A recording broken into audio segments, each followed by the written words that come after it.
अस्सलाम वालेकुम दोस्तों, वेलकम टू माय चैनल। उम्मीद है आप सब खैरियत से होंगे और मैं भी फिट फाट अल्हम्दुलिल्लाह। बहुत ही अरसे के बाद वीडियो बनाने का टाइम मिला है क्योंकि लास्ट 2-3 वीक से मैं बहुत ज़्यादा एक तो प्रेशर था, जॉब स्टडी, और फिर लास्ट वीक हम टूर पे चले गए इस वजह से। लेकिन आज की वीडियो जो मैं बना रहा हूँ वो बहुत बहुत बहुत ज़्यादा इम्पॉर्टेंट है, स्पेशली फॉर बिगनर्स जो कि इस वक्त बैचलर्स में हैं और मास्टर्स में हैं और आगे अपनी डिग्री फाइंड कर रहे हैं, स्कॉलरशिप के हवाले से हो गई या फिर अब्रॉड स्टडी के हवाले से। क्योंकि आज मैं आपको मेन चीज़ बताने लगा हूँ जिसमें मोस्टली 99.99% लोगों का जो पहला क्वेश्चन होता है वो ये होता है, how to find scholarship, how to find good university, how to find last date of scholarship, how to find to apply, where I can apply, I have this background, how I can find in Google. So these are the basic steps to apply anywhere in the world for scholarship, for study, for like 50% scholarship, like for abroad study. So आज मैं आपको ये basic step बताऊंगा कि आपने ये find कैसे करना है। ठीक है, कुछ लोग 7th सेमेस्टर में होते हैं उस वक्त से ही अप्लाई करना शुरू कर देते हैं, कुछ लोग डिग्री के बाद अप्लाई करना शुरू करते हैं क्योंकि मोस्टली लोगों को पता ही नहीं होता है। अभी भी मैं मोस्ट ऑफ द ग्रुप में चेक करता हूँ तो वहाँ बेसिक क्वेश्चन यही होता है, हम कैसे ढूंढ सकते हैं, कहाँ अप्लाई करना है, किस तरह अप्लाई करना है। तो ये जो छोटी छोटी चीज़ें हैं ना, ये बेसिक्स हैं। तो मैं आज आपको ये बेसिक्स बताने के लिए आया हूँ। तो आज आप अगर इस वीडियो को कंप्लीट देख लेंगे और चीज़ों को समझ लेंगे तो मैं चैलेंज के साथ कह सकता हूँ कि आपको कोई भी नहीं रोक सकता स्कॉलरशिप हासिल करने से या एडमिशन सिक्योर करने से। क्योंकि मैंने चीज़ें तो आपको पहले ही बता दी हैं कि कौन कौन सी चीज़ें आपको रिक्वायर्ड होंगी स्कॉलरशिप के लिए। ठीक है, वो मैंने प्रीवियस वीडियोस में बता दी हैं और आज अब मैं बताने लगा हूँ कि आप किस तरह से फाइंड आउट कर सकते हैं ईजीली विदाउट किसी के हेल्प या कंसल्टेंट के पास। तो कभी कभी कभी ना जाएं आप, मैं कभी भी रेकमेंड नहीं करूँगा क्योंकि जस्ट वेस्ट ऑफ मनी है और वेस्ट ऑफ टाइम है। आप खुद से करें हर चीज़। तो आइए सीखते हैं कि कैसे करना है।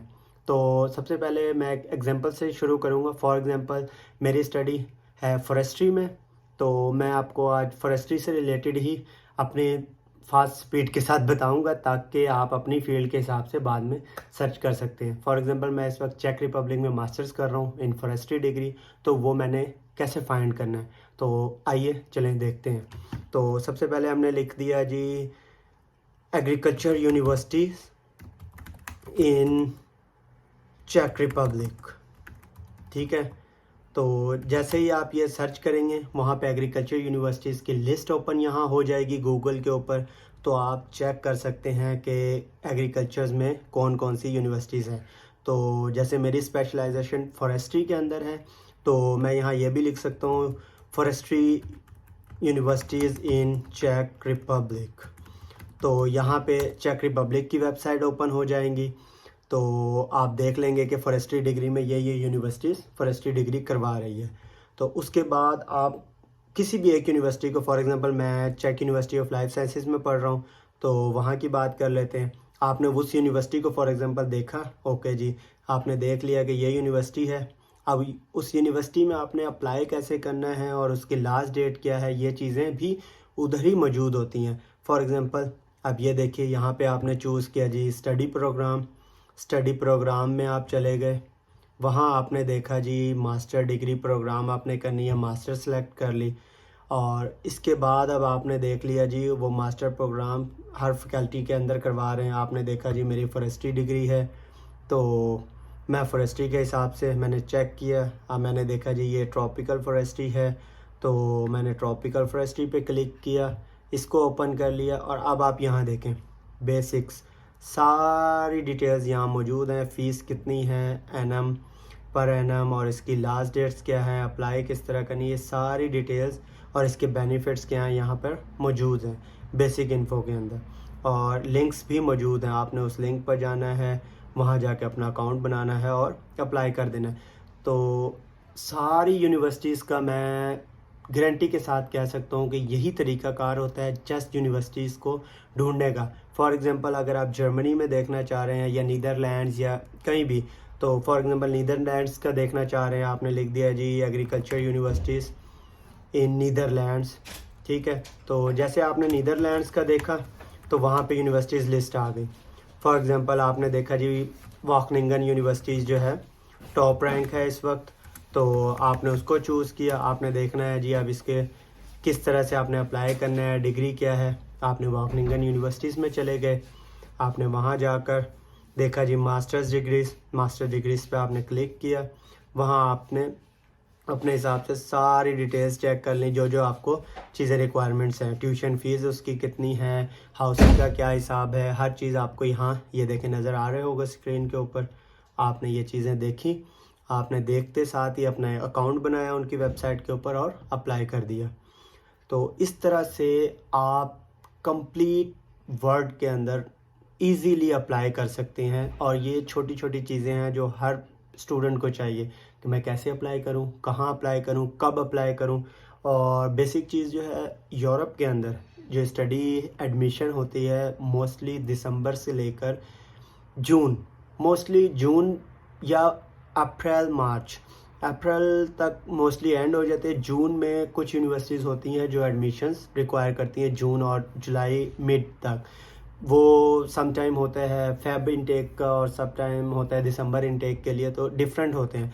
लेकिन जो बेसिक है आपने अपने माइंड में रखना है दिसंबर से अप्रैल तक आपने अगर अप्लाई कर लिया तो समझे आप बेसिक्स आपने कर ली है। और उसमें आपको रिज़ल्ट्स आते आते जून और जुलाई हो जाता है। और उसके बाद कंटिन्यू आप कर सकते हैं कि किस किस तरह से आपने किस किस यूनिवर्सिटी को टारगेट किया है।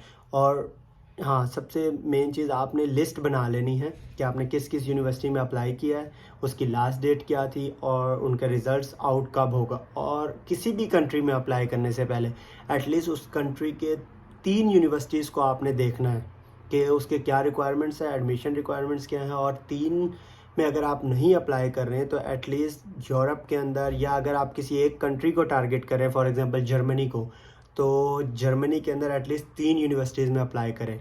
हाँ, थोड़ी बहुत आपकी फ़ीस लगेगी एप्लीकेशन फ़ीस, लेकिन कई यूनिवर्सिटीज़ की वो भी नहीं है। तो मैं रिकमेंड करूँगा आपको कि 3 यूनिवर्सिटीज़ मिनिमम आपने अप्लाई करनी है। 3 यूनिवर्सिटीज़ में अप्लाई करने से ये होगा अगर 2 आपको रिजेक्ट भी कर देते हैं तो इंशाल्लाह एक में आपका एडमिशन हो जाएगा इजीली। और अगर आप 2-3 कंट्रीज़ को टारगेट कर रहे हैं तो इस हिसाब से भी आपने जिस जिस कंट्री को टारगेट करना उन हर कंट्री के 2 से 3 यूनिवर्सिटीज़ में ही अप्लाई करना है। उससे यही बेनिफिट होगा, अगर कहीं से आपको रिजेक्शन आ भी जाती है तो आपके पास ऑप्शन मौजूद हो बैकअप के। बहुत से लोग क्या करते हैं, एक यूनिवर्सिटी में अप्लाई किया हो, एडमिशन नहीं हुआ, साल ज़ाया हो गया। अच्छा, और उसके अलावा बहुत से लोग क्या करते हैं जी, छोड़ देते हैं, उम्मीद ही छोड़ देते हैं। 2 यूनिवर्सिटीज़ ने रिजेक्ट किया, ओहो, उसके बाद अप्लाई नहीं किया। तो इसके लिए मैं एक बहुत अच्छी मिसाल दूंगा कि जब आप घर वाले आपका रिश्ता ढूंढते हैं या कोई आपके लिए आता है रिश्ता देखने के लिए, उसमें क्या होता है जी, वो आए, आपको रिजेक्ट कर दिया। या आप किसी के घर गए, आपको लड़की या लड़का नहीं पसंद है, आपने रिजेक्ट कर दिए 1, 2, 3, 4 दफ़ा, नहीं हुआ, तो क्या आप लोग रिश्ता देखना छोड़ देते हैं? कभी भी नहीं। आप लोग लगे रहते हैं भाई, रिश्ता तो देखना है, शादी तो करनी है। इसी तरह मैं हर उस स्टूडेंट से ये कहूँगा कि अगर आप वाकई अब्रॉड में स्टडी करना चाहते हैं तो आपको ये मोटिवेशन होनी चाहिए कि आपने करनी ही करनी है। ऐसी की तैसी दुनिया इधर से उधर हो जाए, आपने अप्लाई करना ही करना है। पूरी दुनिया के अंदर जहाँ जो ऑप्शन मिले अप्लाई कर दो। ज़्यादा से ज़्यादा क्या होगा, रिजेक्ट कर देंगे। इससे ज़्यादा वो कुछ नहीं कर सकते, आपका कुछ नहीं बिगाड़ सकते। तो जिस तरह शादी से इनकार नहीं करते हैं, इसी तरह आपने स्कॉलरशिप या स्टडी अब्रॉड से इनकार नहीं करना है। अगर आप वाकई समझते हैं कि आपने स्टडी अब्रॉड करना है तो आपने दिन रात नहीं देखना, आपने बस कंटिन्यूस लगे रहना सर्चिंग में। गूगल उठाया, सर्च, जर्मनी, इटली, हॉलैंड, चेक रिपब्लिक, अमेरिका, तुर्की, यूएसए, कंटिन्यूस करते रहें। जब आपके पास 1 मंथ अगर आपने ये काम कर लिया ना, आपके पास मैं कहता हूँ इस तरह लिस्ट होगी। और आप दिसंबर एंड से लेकर मई जून में आप बैठे होंगे, इस यूनिवर्सिटी अप्लाइड। आप जब 20 यूनिवर्सिटीज़ में अप्लाइड करेंगे तो इंशाल्लाह उम्मीद है आपको 10 यूनिवर्सिटी से रिस्पॉन्स आ जाएगा। फिर आप होंगे और यूनिवर्सिटीज़ होंगी, आप सोच रहे होंगे हाँ किधर जाओ, नीदरलैंड, तुर्की, यूएसए, किधर। फिर जहाँ आपको बेस्ट लगे वर्ल्ड आपके लिए ओपन है, गो अहेड। लेकिन स्टार्ट में आपको मेहनत ज़रूर करनी पड़ेगी। ये बेसिक चीज़ें होती हैं जिससे लोग भाग जाते हैं।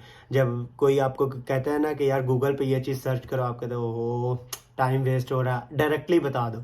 तो यकीन करें किसी के पास इतना टाइम नहीं होता है कि आपके लिए वो यूनिवर्सिटी सर्च करके दे दे। ठीक है, अगर वो सर्च करके दे भी दे, माना कि वो आपका बहुत करीबी दोस्त है या रिलेटिव आपको यूनिवर्सिटी सर्च करके दे भी दे, आपका अप्लाई भी कर दे, लेकिन जब आप इंटरव्यू के लिए जाते हो कहीं भी या एडमिशन इंटरव्यू होता है तो आपको बेसिक चीज़ों का नहीं पता होता, वो आपको रिजेक्ट कर देते हैं। तो इस वजह से मैं हर अपने दोस्त को, हर किसी को यही गाइड करता हूँ कि यार जब भी अप्लाई करो खुद अप्लाई करो, ताकि आपको छोटी छोटी चीज़ों का पता हो। क्योंकि अक्सर ऐसा होता है इंटरव्यू में वो पूछ लेते हैं कि हमारी वेबसाइट पे ये चीज़ है, तो आपने वो पढ़ी थी तो उसके बारे में आपका क्या ख्याल है। आपको तो पता ही नहीं होगा, आपने तो सोचा ही नहीं होगा कि अच्छा ये भी था। तो इस बिना पर वो कहेंगे कि जब इसको फील्ड रिलेटेड कोई चीज़ें थी वहाँ पे मौजूद और वो नहीं रीड किया, तो ये आगे आके क्या करेगा, रिजेक्टेड। सो भाई लोग, बहन लोगों, सारे जो भी मेरा वीडियो देख रहे हैं, आप लोगों ने ये जहन में रखना है, मेहनत मेहनत मेहनत करनी पड़ेगी। थोड़ी सी स्ट्रगल कर लो भाई, थोड़ी सी स्ट्रगल कर लोगे, बहुत आगे निकल जाओगे इंशाल्लाह। उम्मीद है आपको ऐसे ही गाइड करता रहूँगा। मिलते हैं नेक्स्ट वीडियो में। अल्लाह हाफिज़।